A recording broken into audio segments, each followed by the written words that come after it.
Good morning, this is Randy Pion on K-Res Radio. It's a good day to be indigenous.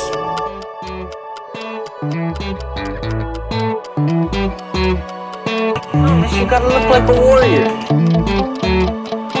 First of all, like Indians ain't supposed to smile like that. Get stoic.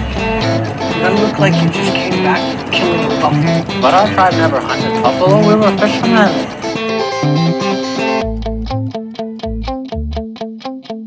But it's the United States. That's as foreign as it gets. Hi guys, today I'm here with my co-host Shelby and back with another episode of Film We Feel. Film We Feel and Feel We Film.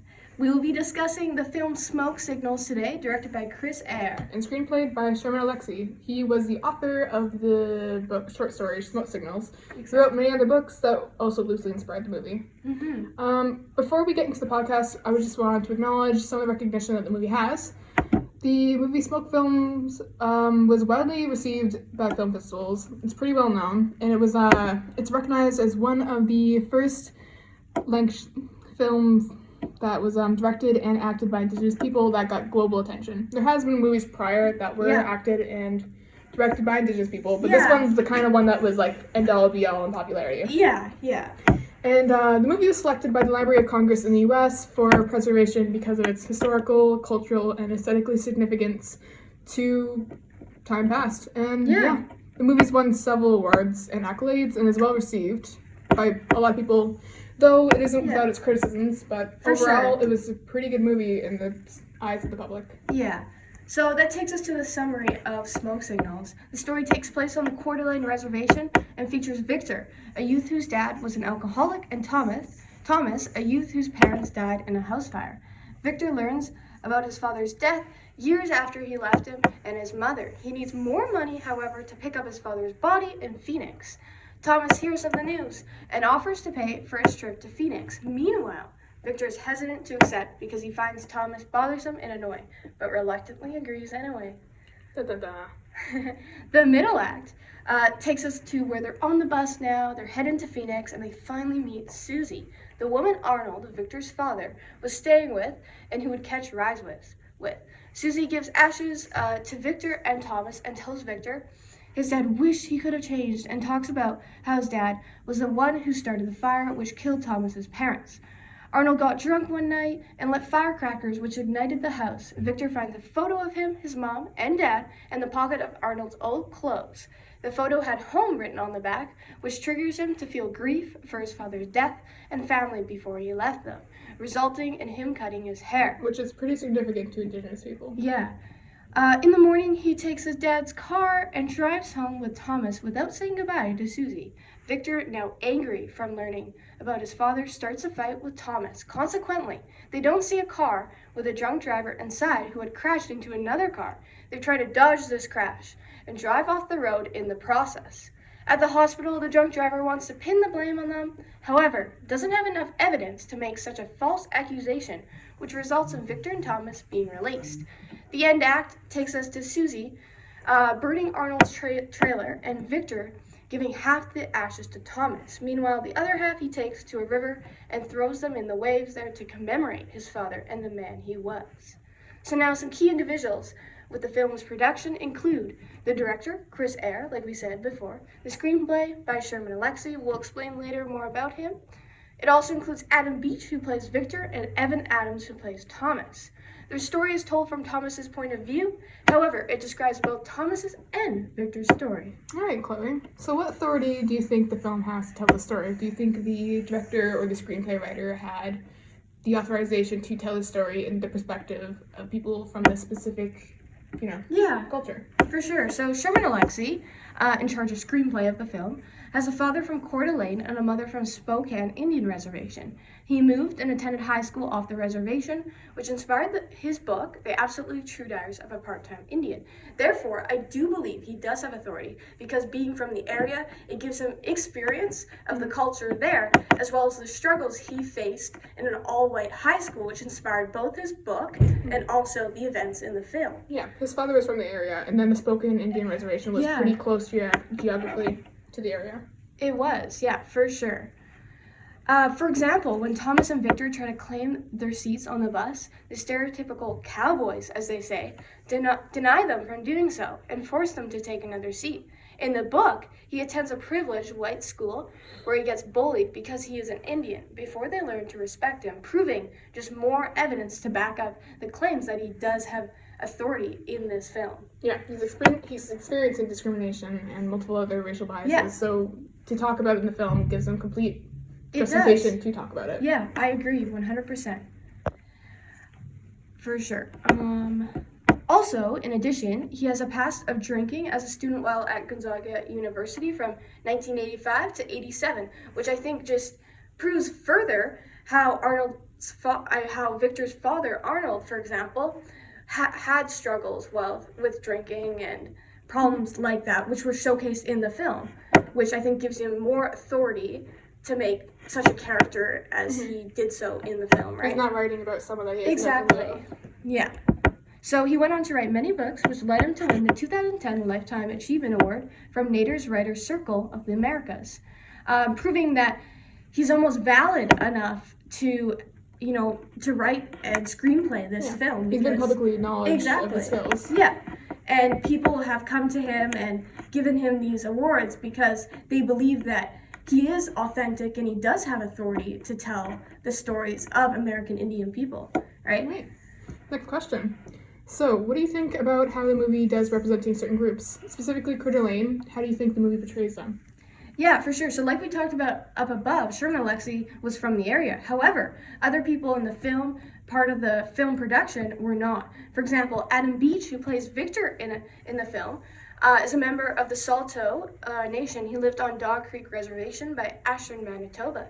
His mother was killed by a drunk driver, and father, an alcoholic, had drowned. He and his brother then lived with his grandmother, and later their aunt and uncle in Winnipeg. He started drama roles here, and he then quit high school and took a role at performing at the Manitoba Theatre for Young People. Adam has been in many movies to this day, and is a father of 3 children.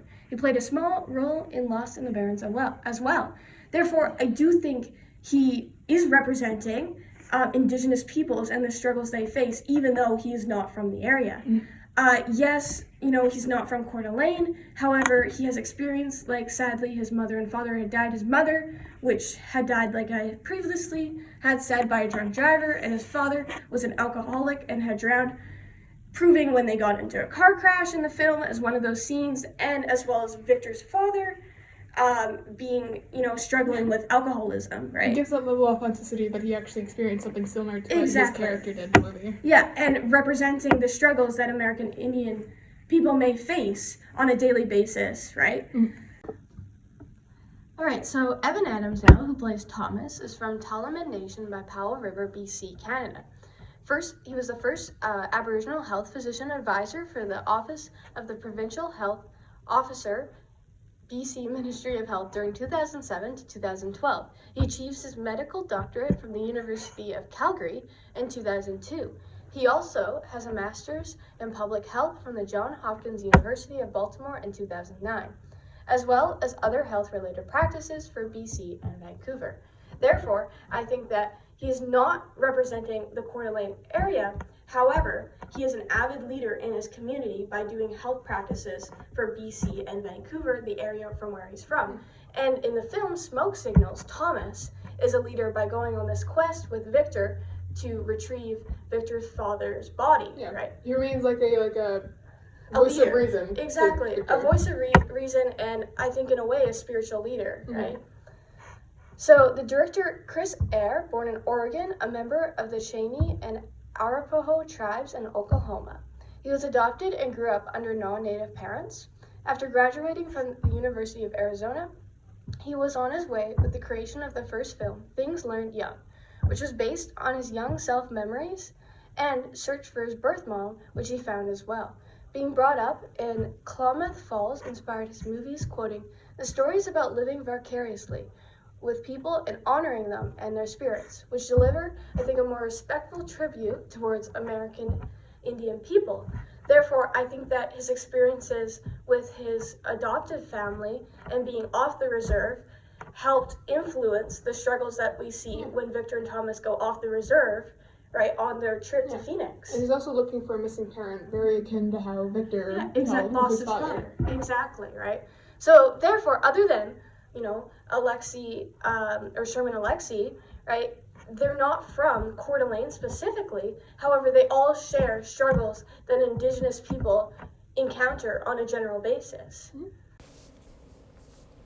Alright, so now let's talk about the accuracy and the stereotypes in this film. Well, in my personal opinion, I think the movie does do a good portrayal of Indigenous people without being distasteful in the stereotypes department. Mm-hmm. But there definitely is stereotypes prevalent in the movie, as most movies are. For sure. But it's not, the stereotypes aren't tacked on to the character purely because of what the character is. Yeah. It's more of like the stereotype actually has an influence on them, and it becomes to a point that's not even a stereotype anymore. It's just a character part, like a part of them that influences the story directly. Yeah, for sure. So it comes down to like discussion of like, is it stereotypical or is it a stereotype if it directly influences the movie, and if you were to take that stereotype away, would it affect the movie? Like, for example, Victor's father, he's an alcoholic. It's a common stereotype that Indigenous people face a lot of issues with alcoholism. Yeah.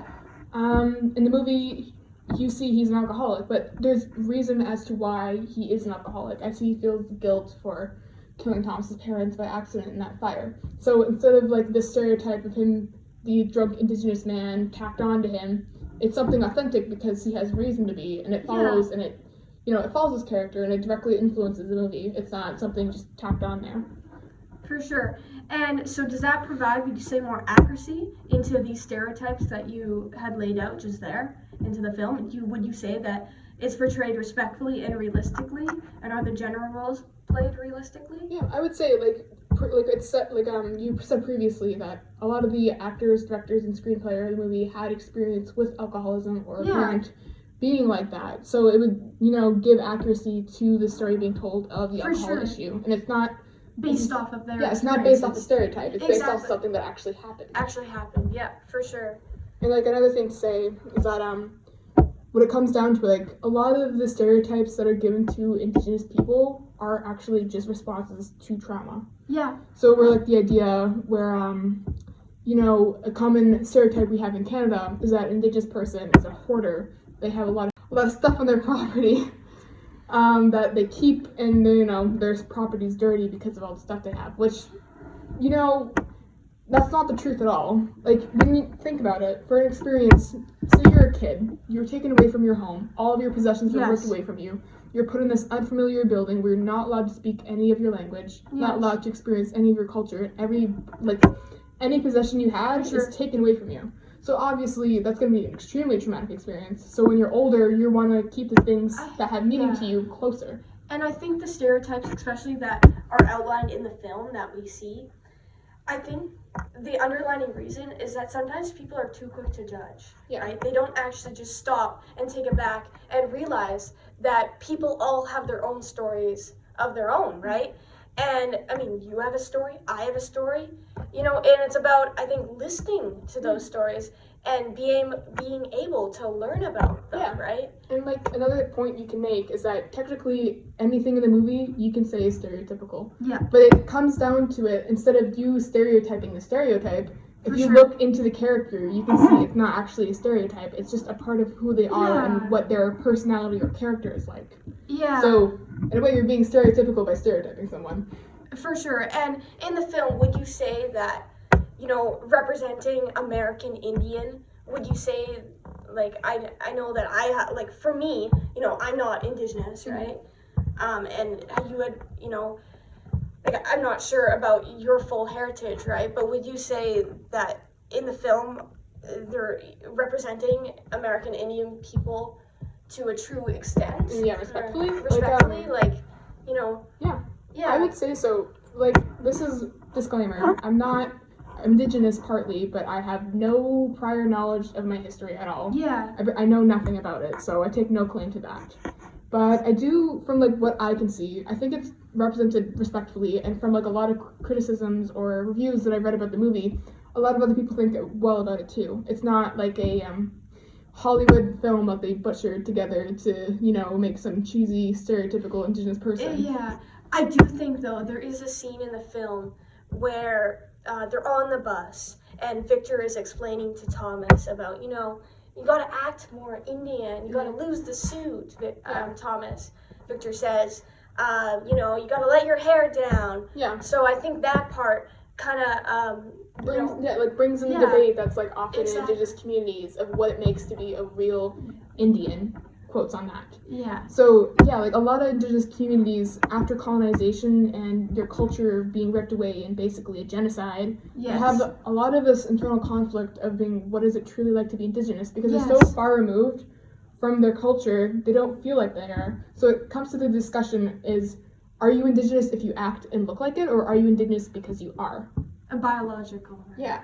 So the movie discusses it here pretty well. Like, you're Indigenous because you dress a certain way, or you talk a certain way, but you're just Indigenous because you are. Shelby, you had mentioned earlier, like I said, biological, and that was how you had described to me earlier in a conversation Shelby and I had earlier about our biological heritage, and about people and what defines you and belonging, right?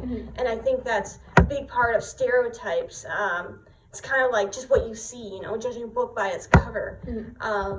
Never looking beyond even exactly, and it's a difficult topic to learn about because people to this day, like you said, after still struggling with generations of trauma, right? And trying to heal from it all. Yeah. People are still rediscovering themselves and trying to rediscover their loss of language, loss of culture, loss of being, loss of belonging. And I think it's hard when people make these sudden judgments of how people are when such great culture was lost, right?